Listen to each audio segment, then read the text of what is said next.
ತುಮಕೂರು ತಾಲೂಕಿನ ಬೈರಸಂದ್ರ ಗ್ರಾಮದಲ್ಲಿ outer ring ರಸ್ತೆ ನಿರ್ಮಾಣಕ್ಕೆ ರೈತರಿಂದ ತೀವ್ರ ವಿರೋಧ ವ್ಯಕ್ತವಾಗಿದೆ. ಇಂದು ಪೊಲೀಸ್ ಭದ್ರತೆಯಲ್ಲಿ ಸರ್ವೆಗೆ ಬಂದಿದ್ದ ಅಧಿಕಾರಿಗಳು ಹಾಗೂ ರೈತರ ನಡುವೆ ವಾಗ್ವಾದ ಶುರುವಾಗಿತ್ತು. ನಾವು ಯಾವುದೇ ಕಾರಣಕ್ಕೂ ಕೂಡ ಸರ್ವೆ ಮಾಡೋದಕ್ಕೆ ಬಿಡಲ್ಲ ಅಂತ ರೈತರು ಪಟ್ಟು ಹಿಡಿದಿದ್ರು. ಈ ವೇಳೆ ನೂರಾರು ರೈತರು ಸರ್ಕಾರ ಹಾಗೂ ಅಧಿಕಾರಿಗಳ ವಿರುದ್ಧ ಘೋಷಣೆಯನ್ನ ಕೂಗಿ ತಮ್ಮ ಆಕ್ರೋಶವನ್ನ ವ್ಯಕ್ತಪಡಿಸಿದರು. ಇದು ಪೇಪರ್ ನೋಟಿಫಿಕೇಶನ್ ಕೊಟ್ಟಿರ್ತಾರೆ. ಇವ್ರು 3 ಅಲ್ಲಿ ಖುಷಿ ಇದೆಯೋ ಏನಿದೆ ಅಂತ ಇವ್ರು ಈಗ ರಿಪೋರ್ಟ್ ಕೊಡ್ತಾರೆ. Next notice next by person issue ಆಗ್ತೈತೆ ಎಷ್ಟಿದೆ ಅಂತ. ಈಗ ಇವ್ರು ಸರ್ವೆ ಮಾಡೋದು ಖುಷಿ ಇದೆಯೋ ಇಲ್ಲ ಸರಿ ಸೆಟಲೈಟ್ ಅಲ್ಲಿ ನೋಡಿರ್ತಾರೆ, ಅವ್ರು ಸರಿಯಾಗಿ ನೋಡಿರ್ತಾರೆ ಇಲ್ವೋ, ಇದನ್ನ ಈಗ ಕ್ಲೀನ್ ಆಗಿ ಸರ್ವೆ ಮಾಡಿ ಅದೇನಿದೆ ವ್ಯವಸಾಯ ಜಮೀನ ಇಲ್ಲ ಖುಷ್ಕಿ ಜಮೀನ ಅನ್ನೋದು ಪೇಪರ್ ನೋಟಿಫಿಕೇಶನ್. ಅವಾಗ ಯಾರು ಹೆಸರು ಇರಲ್ಲ, ಓನ್ಲಿ ಸರ್ವೆ ನಂಬರ್ ಮಾಡ್ತಾರಲ್ವಾ. ನಾವು ಇಲ್ಲೇ ತಡೆದಿಲ್ದಿರೋದು ಮುಂದೆ ನಾವು ಶಿಕ್ಷೆ ಆದ್ಮೇಲೆ ಯಾವುದೇ ಒಂದು ಸರ್ ಅದೊಂದು ನೀವು ಕೇಳೋ ಕ್ವಶನ್ ಬೈ ನೇಮ್ ನೋಟಿಸ್ ಕೊಟ್ಟಿಲ್ಲ ಅಂತಿದ್ರಲ್ಲ. ನೋಟಿಸ್ ತಡೀರಿ ಒಂದ್ ನಿಮಿಷ. ಅವ ಅಪ್ರಾಕ್ಸಿ ಸರ್ವೆ ನಂಬರ್ ಕೊಟ್ಟಿರ್ತಾರೆ, ಯಾರ ಹೆಸರು ಇದೆಲ್ಲ ಪೇಪರ್ ನೋಟಿಫಿಕೇಶನ್ ಅಲ್ಲಿ ಯಾರ ಹೆಸರು ಇದೆ ಸರ್ವೆ ನಂಬರ್ ಆದ್ಮೇಲೆ ನೆಕ್ಸ್ಟ್ ಪೇಪರ್ ನೋಟಿಫಿಕೇಶನ್ ಆಗ್ತಿದೆ. ಬೈ ನೇಮ್ ಇಶ್ಯೂ ಆಗ್ತಿದೆ. ಅರುವಣ್ಣ ಸೋಣ್ ಸೋ ಎಕರೆ ಇಲ್ಲ ರಾಮ್ ಪ್ರಸಾದ್ ಸೋಣ್ ಸೋ ಎಕರೆ ಅಂತ. ಪರಿಹಾರ ಅಕಸ್ಮಾತ್ ಪರಿಹಾರ ಕೊಡ್ತೀವಿ ಅಂತ ಏನ್ ಕೊಡ್ತೀರಾ ಅಂತ ಹೇಳಿ, ಯಾವ ತರ ಕೊಡ್ತೀರಾ ಅಂತ ಹೇಳಿ. ಅದಾಗಬೇಕಲ್ಲ ಸರ್, ಏನು ಇಲ್ದಲೆ ನೀವು ರೈತರ ಒಪ್ಪಿಗೆ ಪಡೆದಲೆ ನೀವು ಈಗ ಆಲ್ರೆಡಿ ಬಂದ್ಬಿಟ್ಟಿದೀವಿ ಅಂತಾನೆ ಹೆಂಗ್ ಸರ್ ನೀವ್ ಹೇಳಿ ಸರ್, ಕಾಲಾವಕಾಶ ಕೊಡಿ. ಇವಾಗ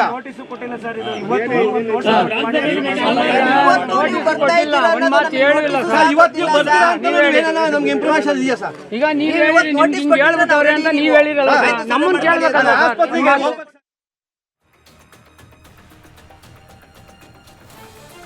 ಬೈಕ್ಗೆ ಟ್ಯಾಂಕರ್ ಡಿಕ್ಕಿಯಾದ ಪರಿಣಾಮ ಸ್ಥಳದಲ್ಲೇ ಓರ್ವ ಸಾವನ್ನಪ್ಪಿದ್ದಾನೆ.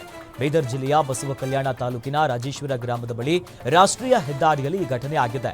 ಮುಂದೆ ಹೋಗ್ತಿದ್ದ ಬೈಕ್ಗೆ ಹಿಂಬದಿಯಿಂದ HP ಗ್ಯಾಸ್ ಟ್ಯಾಂಕರ್ ಡಿಕ್ಕಿಯಾಗಿದೆ.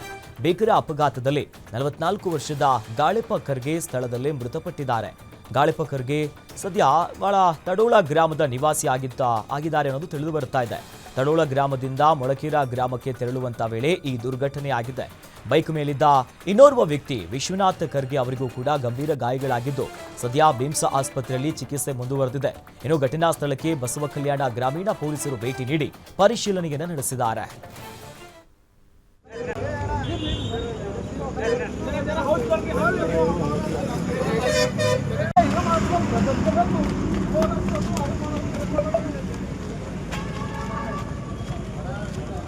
बच्चे को लेके जा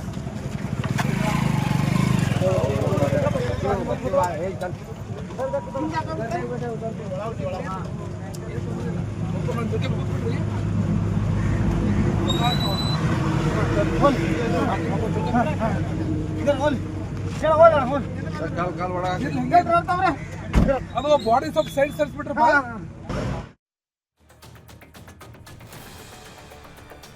ಕೊತ್ತಂಬರಿ ಸೊಪ್ಪಿಗೆ ಬೆಲೆ ಕುಸಿತದ ಹಿನ್ನೆಲೆಯಲ್ಲಿ ಆಕ್ರೋಶಗೊಂಡಂತ ರೈತ ಟ್ರ್ಯಾಕ್ಟರ್ ಮೂಲಕ ಕೊತ್ತಂಬರಿ ತೋಟವನ್ನೇ ನಾಶಪಡಿಸಿದ್ದಾನೆ. ಚಿಕ್ಕಬಳ್ಳಾಪುರ ಜಿಲ್ಲೆಯ ಚಿಂತಾಮಣಿ ತಾಲೂಕಿನ ಶಾಮರಾವ್ ಹೊಸಪೇಟೆ ಗ್ರಾಮದಲ್ಲಿ ಈ ಘಟನೆ ನಡೆದಿದೆ. ರೈತ ಮುನಿರೆಡ್ಡಿ 2 ಎಕರೆ ಜಮೀನಲ್ಲಿ 50 ರಿಂದ 60 ಸಾವಿರ ಖರ್ಚು ಮಾಡಿ ಕೊತ್ತಂಬರಿ ಸೊಪ್ಪನ್ನ ಬೆಳೆದಿದ್ದ. ಸದ್ಯ 1 ಕೊಟ್ಟು ಕೊತ್ತಂಬರಿ ಸೊಪ್ಪಿಗೆ 1 ರಿಂದ 2 ರೂಪಾಯಿ ಮಾರಾಟ ಆಗ್ತಿರುವಂತಹ ಹಿನ್ನೆಲೆಯಲ್ಲಿ ರೈತ ಮುನಿರೆಡ್ಡಿ ಸಂಪೂರ್ಣ ಬೆಳೆಯನ್ನ ಆತನೇ ನಾಶಪಡಿಸಿದ್ದಾನೆ.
ಕಬ್ಬಿನ ಗದ್ದೆಯಲ್ಲಿ 3 ಚಿರತೆಯ ಮರಿಗಳು ಪ್ರತ್ಯಕ್ಷ ಆಗಿದೆ. ಮಂಡ್ಯ ಜಿಲ್ಲೆಯ ಮದ್ದೂರು ತಾಲೂಕಿನ ಅಣ್ಣೂರು ಗ್ರಾಮದಲ್ಲಿ ಈ ಘಟನೆ ಆಗಿದೆ. ಗ್ರಾಮದ ಚಿನ್ನಮಾದಿನ ಗೌಡರ ಅವರ ಜಮೀನಿನಲ್ಲಿ ಕಬ್ಬು ಕಟಾವು ಮಾಡುವಂತ ವೇಳೆ ಚಿರತೆಯ ಮರಿಗಳು ಪತ್ತೆಯಾಗಿದೆ. ರೈತನ ಮಾಹಿತಿಯ ಮೇರೆಗೆ ಸ್ಥಳಕ್ಕಾಗಮಿಸಿದಂತ ಅರಣ್ಯ ಅಧಿಕಾರಿಗಳು ಸ್ಥಳ ಪರಿಶೀಲನೆ ನಡೆಸಿದ್ರು. ಇನ್ನು ಚಿರತೆ ಮರಿಗಳ ರಕ್ಷಣೆ ಮಾಡಿ ತಾಯಿ ಚಿರತೆಯ ಜೊತೆ ಮರಿಗಳನ್ನ ಕಳಿಸೋದಕ್ಕೆ ಪರ್ಯಾಯ ವ್ಯವಸ್ಥೆಯನ್ನ ಮಾಡಲಾಗಿದೆ.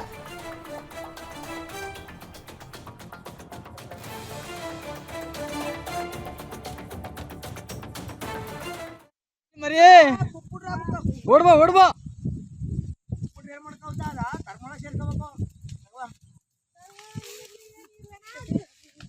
ಅಲ್ಲೈತ್ ನೋಡು ಹುಡುಕಿನೇ.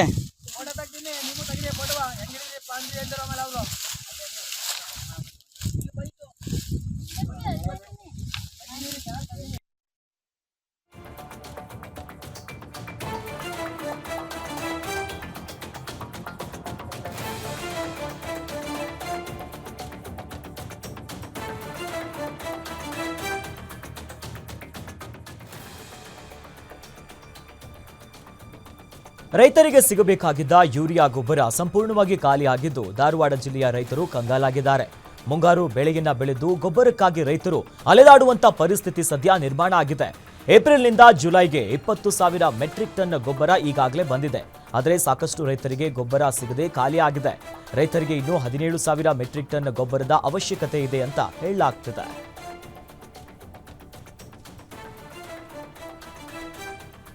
ನಕಲಿ ಚಿನ್ನದ ನಾಣ್ಯವನ್ನ ನೀಡಿ ವಂಚಿಸಿದ್ದ ಇಬ್ಬರು ಖತರ್ನಾಕ್ ಕಳ್ಳರನ್ನ ಚಿತ್ರದುರ್ಗ ಗ್ರಾಮಾಂತರ ಪೊಲೀಸರು ಬಂಧಿಸಿದ್ದಾರೆ. ರಮೇಶ್ ಹಾಗೂ ರಾಮಕೃಷ್ಣ ಬಂಧಿತ ಆರೋಪಿಗಳು. ಬಂಧಿತರಿಂದ 22 ಲಕ್ಷ ನಗದನ್ನ ವಶಕ್ಕೆ ಪಡೆಯಲಾಗಿದೆ. ತಮಿಳುನಾಡು ಮೂಲದ ಕೆ ಪಾಂಡೆ ಎಂಬ ವ್ಯಕ್ತಿಗೆ ನಕಲಿ ಚಿನ್ನದ ನಾಣ್ಯವನ್ನ ಕೊಟ್ಟು 35 ಲಕ್ಷ ಹಣವನ್ನ ಪಡೆದು ಎಸ್ಕೇಪ್ ಆಗಿದ್ರು. ಇನ್ನು ಜಮೀನು ಉಳುವೆಯ ವೇಳೆ ಚಿನ್ನದ ನಾಣ್ಯ ಸಿಕ್ಕಿದೆ ಅನ್ನೋದಾಗಿ ನಂಬಿಸಿ ವಂಚನೆ ಮಾಡಿದ್ರು.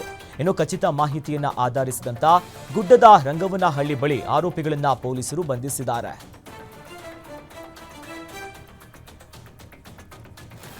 ಎರಡು ಬೈಕ್ಗಳ ನಡುವೆ ಮುಖಾಮುಖಿ ಡಿಕ್ಕಿಯಾಗಿ ಸವಾರ ಗಂಭೀರವಾಗಿ ಗಾಯಗೊಂಡಿದ್ದಾನೆ. ಈ ಘಟನೆ ಉತ್ತರ ಕನ್ನಡದ ದಾಂಡೇಲಿ ನಗರದಲ್ಲಿ ಆಗಿದೆ. ಹಳೆ ದಾಂಡೇಲಿಯ ಚರ್ಚ್ ಹತ್ತಿರ ಎರಡು ಬೈಕ್ಗಳು ನಡುವೆ ಈ ಡಿಕ್ಕಿಯಾಗಿತ್ತು. ಸದ್ಯ ಗಾಯಾಳುಗಳನ್ನ ಸ್ಥಳೀಯರು ಖಾಸಗಿ ವಾಹನದಲ್ಲಿ ಸರ್ಕಾರಿ ಆಸ್ಪತ್ರೆಗೆ ದಾಖಲಿಸಿದ್ದಾರೆ. ನಂತರ ಹೆಚ್ಚಿನ ಚಿಕಿತ್ಸೆಗಾಗಿ ಧಾರವಾಡಕ್ಕೆ ರವಾನಿಸಲಾಗಿದೆ. ಗಾಯಾಳುಗಳನ್ನ ಪುರುಷೋತ್ತಮ್ ಮತ್ತು ಸಲ್ಮಾನ್ ಅಂತ ಸದ್ಯ ಗುರುತಿಸಲಾಗಿದೆ.